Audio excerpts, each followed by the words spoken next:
Bremner here with Cultivating Success. And today I have my first student on, which is very exciting because I know there's things you guys can do in school right now. So I have Brooks Hill, Destination DC. So if you follow her on Instagram, well, if you don't follow her, you should. But if you do, you know that she has great content. So welcome, Brooks. Well, thank you so much, Dr. Bremner. I'm very excited to be here and excited to be your first student. Yeah, well, I've seen your stuff and I always try to look at different students, see what they're doing. And I'll tell you what I really like about your stuff is that you are trying to get your personal brand. Like it seems to be very much who you are. So I would love to hear about your story, how you got into chiropractic school, what school you go to, and if you've always known that you were going to, document your whole journey. Sure. Well, thank you. And thank you also for having this podcast. I know it's been so helpful for me as a student. So I appreciate the work that you're doing. Absolutely. So my name is Brooks. Currently, I'm a Trimester 7 student at Parker University. I'm in the Doctor of Chiropractic program, and I'm also in the Masters of Neuroscience program here concurrently, which basically means that I'm about to start clinic. So I'm very, very excited about that. I'm in my last academic trimester. I went to Texas A&M University for my undergrad. And I'm from a very small town south of Houston. So Dallas isn't too far from my home, which is nice, but it is a change of pace for sure. And, right now I'm involved in a lot of clubs. I work part-time for Parker University. So I'm involved with their social media and marketing team, which is super fun. I also work super closely with production team and Parker seminars. So I'll MC certain events. If you're coming to our next Parker Power Weekend coming up in October, I believe, I'll be there. So come say hello. And yeah, so that's kind of like the busyness, how I stay busy. I'm married, so that keeps me busy as well. But as far as social media goes, I started Destination DC when I was in college. And that was born after I started seeing a chiropractor. So we'll start there. So my freshman year of college at A&M, I was in the business school planning on pursuing marketing, which is very funny how it all comes back around. Yeah, well, you will find that what you are actually, all chiropractors, is your marketers or sales and marketing. Yes. So yes. There couldn't have been a more perfect match. So I started there, and I wouldn't say I was 100% confident in that career choice, but I did feel like it was the right place for me at that time. And sure enough, my second semester, I was going into spring break. My mom had hurt her back, like classic chiropractic case. My mom had hurt her back. Her best friend recommended her to our hometown chiropractor, and she was healed, and she, was on fire for this. And she was so excited, and she couldn't believe it. We didn't grow up going to chiropractors. And I'm actually very thankful that I went into chiropractic with a blank slate. Like I was like totally open and down for whatever. And so she calls me and she's like, "Hey, I've started seeing a chiropractor. It's not just about back pain. It's about preventative care and whole body wellness. And I know you're into health and fitness. And so when you come home for spring break, I have an appointment set up for you." And so I went to the appointment, and they ended up, long story short, this could be a whole episode, the story, but long story short, I ended up working at that office that summer, really got to experience the true power of chiropractic, which was so impactful in my life and now my future career, very future career. And so I did that, and I changed majors to kinesiology. I started the Texas A&M Chiropractic Society, which is a student organization on campus. It's still going today. I'll actually be going to speak with them in October, which was a lot of fun. And from there, I, was full force chiropractic. My mentors, who were the owners of that office and the doctors at that office, were so supportive. They let me work in every single position in their office. So front desk, insurance, patient advocate, rehab, therapy tech, and then also shadow them. So it was an incredible experience as far as just building like a good chiropractic baseline and understanding, and is obviously paying off immensely as I'm in school and learning more about these things. And so once I was immersed in chiropractic, I knew I wanted to do it, changed majors, did the deal. I started the account, and it was truly born out of my passion for chiropractic and not finding or not being able to find an account similar to that. I was able to find pre-PT, pre-med, pre-dental, pre-law, pre-business, but I couldn't find students out there. They may have been out there. I just couldn't find them at the time who were documenting their journey and sharing what the application process was like, and tips and tricks and what day in the life vlogs and all of the good stuff and all of the positive side of social media that it can bring. So that's what it was born out of. That's awesome. I think that most things breed out of lack of. Yes. Like I started this podcast because I felt like the podcasts were either about specifically like just technique, or they were just business, more like practice management. And it wasn't like, hey, I'm a student and I am terrified when I graduate. I don't know what the heck to do. And so I think probably the same thing, like you didn't see anything out there and you were like, I would have loved to have had this. So I'm going to create this. So it's here for the future students. And I love that at Texas A&M, you still have that. That's wonderful, because then those kids they're going to want to go to chiropractic school instead of, they think like when I was a student, I knew I want to be in health, but like chiropractic didn't really occur to me. Right. And so a lot of times I think people will go down a path. I'm not going to say it's better or worse, but like, Sure. they didn't know they can go down to chiropractic. So I think that that's awesome. And you're going to influence a lot of people in the future here. So yeah, well, like, so you wanted to document it, and were you thinking that it was going to get a big following? Is that, or you just wanted to document it? No, I really just wanted to document it. Like I said, because and thank you for saying that about the Chiropractic Society. I'm super thankful and so proud of the students who are continuing to carry it on. It's just amazing to watch them step into leadership, especially involving chiropractic. But it was really all about creating that opportunity for students. And that's another really huge driver in why I created the account in the first place, Destination DC, because I wanted students to see that this was an option, that healthcare didn't just have to be medical school or PT school or PA school. That's how it was kind of presented to me when I started looking into majors. It was like, you're either going to be PT, OT, PA, or MD, or dental, your choice.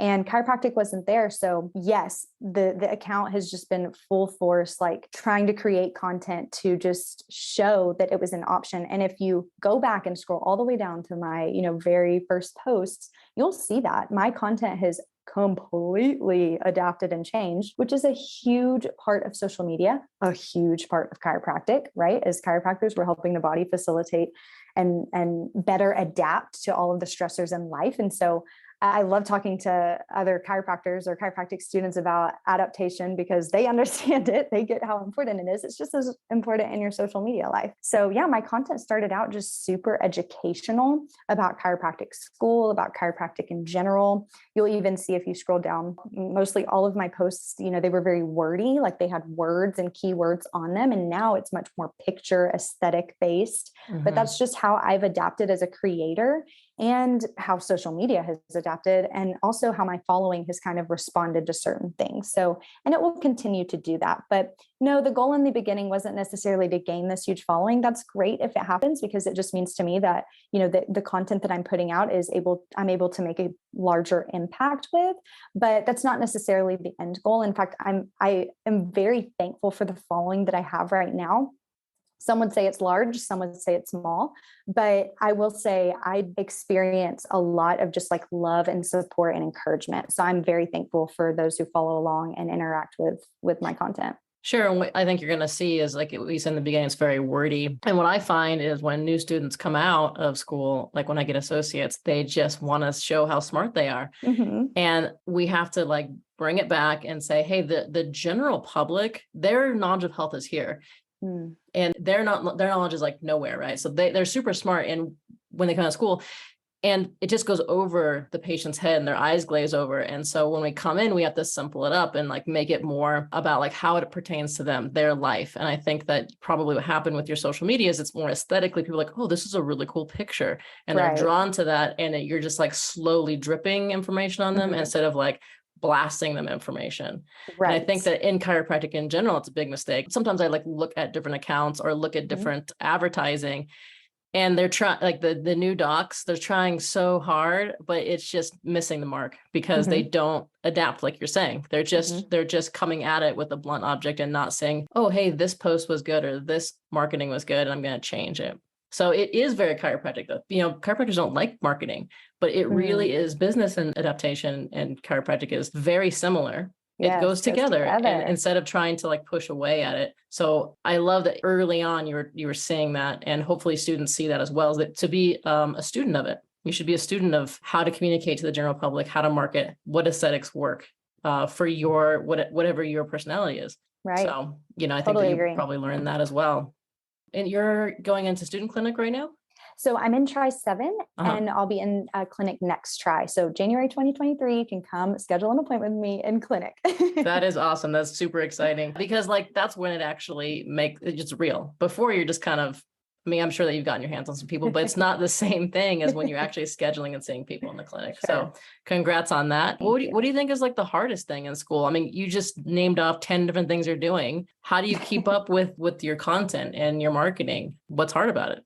Yeah. So, from the beginning, I've tried not to put too much pressure on myself to post while also finding the balance of my commitment, because that's a tip that I have getting into like a student, a later question is if students are thinking about creating an account like this, whether it's a pre-chiropractic student, which is what I was at the time, a current chiropractic student, or even a DC out there, I mean, I would just encourage them to think about the commitment that they're wanting to make and either commit to it or maybe take a step back and find what you can fit in your schedule to commit to. So for me, I post anywhere from 3 to 4 times a week, but right now on Instagram, stories is a really big, it's a big driver for content and views and et cetera. So I find that I'm posting a lot more on stories nowadays than I am feed posts, but that's just a part of that adaptation to what social platform I'm on currently. So honestly, the hardest part I would say is staying up to date with what social media platforms are needing, what content, and how you can use your creativity with the time that you have outside of being in school and whatnot and working. Some people work and some have kids and whatnot, and being able to devote that energy and creativity to something that's actually worth producing. Because where sometimes it gets hard is you devote all this energy and content. I remember like whenever I was doing those really educational posts that were more wordy, oh my goodness, praise Jesus that I had, before I started my account, I had created about a month's worth of content. So that way, when I started it, I could consistently post once, well, probably about 2 to 3 times a week. But after that, it was like, oh my goodness, okay, I'm running out. I've got to create all of this extra content. And eventually that super educational wordy content wasn't really what was getting out there and wasn't the most meaningful for people. So then I had to kind of sit back and think, okay, what can I do as a creator to better communicate chiropractic to this following, or even to people who aren't following me, who may want to start following me. So I would say the hardest part is just really trying to adapt and figure out and stay up to date on that content. As far as content creation, that has adapted for me as well. Sometimes more curated Instagram posts are in, meaning like, I may do like a photo shoot, a branding shoot, and then sometimes things that are just much more lax on my phone, pictures from my iPhone, maybe that's more trending or in at the moment. So that adapts as well. It just depends on what my following is responding to the most, and while also staying true to myself. And I would encourage anybody, if you're struggling specifically, I know a lot of people struggle with just the amount of content to get. I would just encourage you, take every opportunity you can to snap a photo, snap a quick video, because you can always put it in your drafts and save it for later. So it's better, in my opinion, to have too much content than not enough. Yeah. And I think people want to know about you personally. Like, Yes. like I find that when it's educational only, people are like, meh, don't really care. But if they care about you and they're like, oh, that's really cool, she does this and she does that, and I like this, then it's like you've opened the door for them to then like, oh, well, I now sort of trust this person. Maybe I'll take health advice from them. Or For like as a student, same thing, like, oh, I'm going to follow her because I want that lifestyle. I like what she stands for. And did you feel like you created your brand as far as like what makes sense to you? Like, did you sit down and think about like, what's important to me? What are my values? And this is how I want to reflect that. Yes, that's huge. I'm glad you brought this up because it kind of goes with that commitment thing. So for example, one thing that when I sat down and created this, my mom actually thought of the name Destination DC. So shout out to her. And eventually the name will probably evolve and change as I graduate and whatnot. But for now, it's perfect. One of my values was I wanted to post, and this is a very specific one, but hopefully it gets the point across. I wanted to post adjusting videos because, and I mean, me getting adjusted because at the time I was a pre-chiropractic student. I wasn't even in chiropractic school. And I wanted to post these videos, but it didn't feel right. And this is no shade, disclaimer, no shade to anybody who posts videos, adjusting videos with sound on, or, that makes it about popping and cracking, no judgment. But for me, that's not the priority. It's distracting, in my opinion, to the message, like the true message of what chiropractic is. So from the beginning, it was one of my values to, if I did post videos, that the sound would be off. There may be music in the background, but I may put music over it, but I was not going to make my videos about the sound of the adjustment itself. And that's been something that I have stayed true to. And I'm really thankful I have, because at the end of the day, in my heart of hearts, I know that I'm being the most authentic to what I believe about that noise, or maybe not that noise of chiropractic, outside of social media and on social media. And when I'm talking to a student or like a lower try who is really caught up in the noise, what didn't make, it didn't pop, it didn't crack or whatever, and I'm sitting there encouraging them, like, it's not about that. I'm not going around and then posting a video where it's all about that. Right. So that's just one example of like a value that I had at the beginning that I've really tried to stay true to. But other than that, I think you said it best, really just finding ways to incorporate a little bit of yourself, whether that's like, for me, like my faith online or my marriage, that's a huge priority and value for me. And it's important for people to know that while I have this professional brand, I also am human and I have a spouse, like I'm not all chiropractic all the time. Most of the time, my husband would disagree, honestly. But,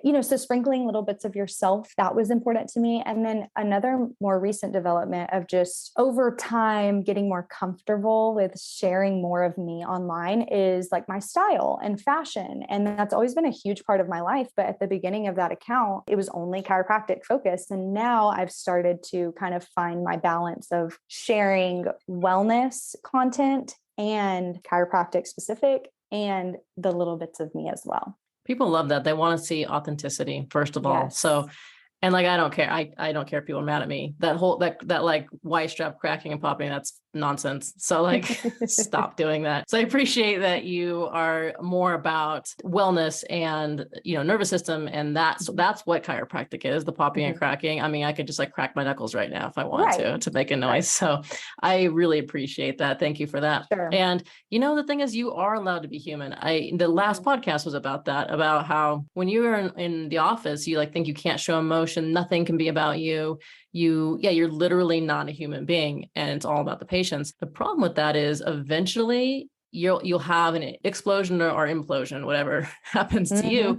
And you cannot sustain that, because you are a person, you're a human being. And I think that actually in the end, if you let that come through, that people they're only more drawn to you. They're appreciative of it. So they want to see that you are human. So yes, I think I'm glad that you're getting more comfortable with it. I understand. I'm a private person myself. Yeah. And so I don't really share a lot of my personal, and I have been more lately, and people do like it. So I'm glad that you are doing that, because I think it's going to make a huge difference for you, and people who are attracted to you are going to come to you, and people who are not, well, that's just too bad. That's also another thing is like, you're never going to make everyone happy. I'm sure that goes into our next question really is, have you had some crazy things said to you? So actually, thankfully, I have not had anything completely out there. I did have a PT, I believe, a long time ago. It's always in the beginning. It's literally always, you're like, I'm so excited. And it's like someone comes at you. I don't know why. It's always in the beginning. Yes.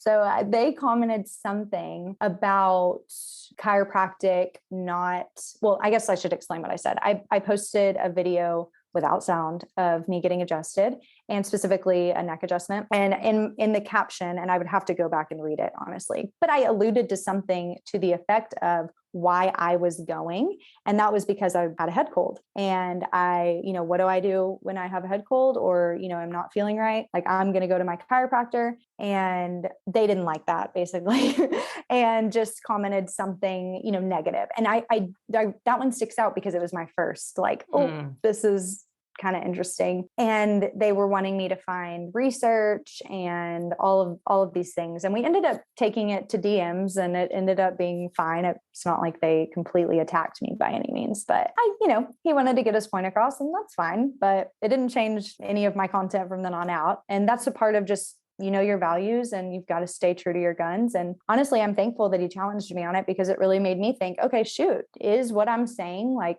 what I trust and believe and know about chiropractic? And it was. So it worked out. But when people do respond in a negative way, ultimately, even though it can feel scary or shaky, or you can feel anxious in those moments, it ultimately is going to help you be able to respond. Either maybe you're already prepared for that response, but if you're not prepared for them coming at you, then guess what? You're going to be prepared for when the next person says something. So it's a lesson learned, and I think in the best way. Yeah, a couple things on that. One, I never understand people. If I see something where I'm like, that's bogus, I don't believe that. Then I move on, right? Yeah. So it's always like, what's going on in this person's head that they're going to take the time out of their day to actually say something? That's just, I'm baffled by that. Two, here's the thing I want students to know. All that negative stuff is all in the beginning. I've been in practice for 15 years. I honestly, if someone would say anything negative about chiropractic to me at this point, I would be so shocked, because I'm like, I haven't even heard that in 10 years. Like, it's so crazy. What it does is it just makes it so that you are confident in who you are later. When you have a little bit of that confrontation, it's good for you. And so, I think once you the first 2 years, I find in school, and the first 2 years are when that happens. But then after that, for some reason, it just doesn't happen anymore. That's rarely. Encouraging. I can't remember. And I'm sure I could go on Facebook and post something and whatever, make something happen. But in general, on a day-to-day basis, most of the people that come into my office have never seen a chiropractor, just like you said. And I love that, because they're just like, I'm sick, I need help. And I'm like, great, I'll help you. And that's the end of the conversation. It's like, it doesn't really go into much more than that. So, but I think it's good for you guys. It is a lesson, like you said, and it is a blessing later, because it makes it so if that happens again, you're like, no, this is where I'm coming from. And this is how I know that this is true. Yeah. And yes, I can provide research for you. But the thing about that going back and forth is it doesn't matter. Right. Because it's like arguing with someone with an opposite political view of you. Right. The more facts that you bring to that person, the more they're going to hold on to their whatever belief is. And that's what, when you fight with a PT, that's what that is. You have a different view of the world, a different ideology. You're never going to, that person, you're never going to change their view. So I'm not saying don't provide research, and research is not important, but I am saying there's nothing you're going to provide that person that's going to change their mind. So that was my answer to your question, was that's kind of the craziest thing that's happened. Yeah, there's just bad stuff everywhere. Well, so you're in school. What do you think has been the most helpful thing for you? And what would you encourage other students to do? Like, what should you do? What should you focus on? Yeah. So 2 huge things that I always tell incoming chiropractic students or current chiropractic students, and it's never too late. Even if you are a try-10, like, I will stand by this, I swear. And I'm so thankful that I have to shout out my mentors for this. The people in my life, the chiropractors in my life, who told me from day one that these 2 things were important. It has stood the test of time, at least for now. And I think will continue to. I think the 2 most important things that have brought immense growth, learning, and confidence in where I'm at in school, my adjusting, how I'm communicating, how I know, and I say know a little bit loosely because you never know what the Lord has planned, but how I'm fairly confident in like what I want to do after graduation, is palpation and shadowing. And I've heard this on your podcast before, and I'm so thankful that it's being reiterated from other people. Shadowing, we'll start with shadowing quickly. Shadowing gives you, I know y'all talked about this in the last one. Shadowing gives you not only what you like, it'll show you what you like, but even more importantly, what you don't like. And my biggest mentor in my life has always told me 2 things. The only thing more important than knowing what you do want or you do like is knowing what you don't and what you don't like. And the second thing is palpation is king or queen. And those 2 things like have really just shown up in my life in such huge ways. So shadowing, huge, huge, huge. Get in as many different offices as you can. I have resources on my Instagram. If you're wondering, how do I reach out to a doctor, or what are some questions that I can ask? I have a whole guide on my Instagram that's all devoted to shadowing. So go check that out. But as far as palpation goes, I believe that what really separates like great adjusters from good adjusters is palpation. One of the things is palpation. And especially for students, it's so crucial for us as we're learning to feel confident when we actually get to the point when we can adjust, at least somewhat confident. And I was just talking to my Parker pals, it's an organization we have on campus, and they're Try Ones. And I was emphasizing this to them, like, when you get into the labs where you can actually adjust, it's intimidating as it is. Like, somebody's grading you, students are watching, it's already intimidating. So the least that you can do, hopefully, is like get comfortable with your palpation. So that way, at least that is removed from the the nervous equation. Yeah. And then you can really just focus on your adjusting. And then obviously pays off in dividends later on when you're in practice and you have that confidence behind your hands and what you're feeling and what you're adjusting. But palpation and shadowing are my two biggest recommendations for students. Yeah, love it. And as we end this podcast, I always ask my DCs what's their best and worst business decision. Tell me about in school. What's your best and worst decision you made in school so far?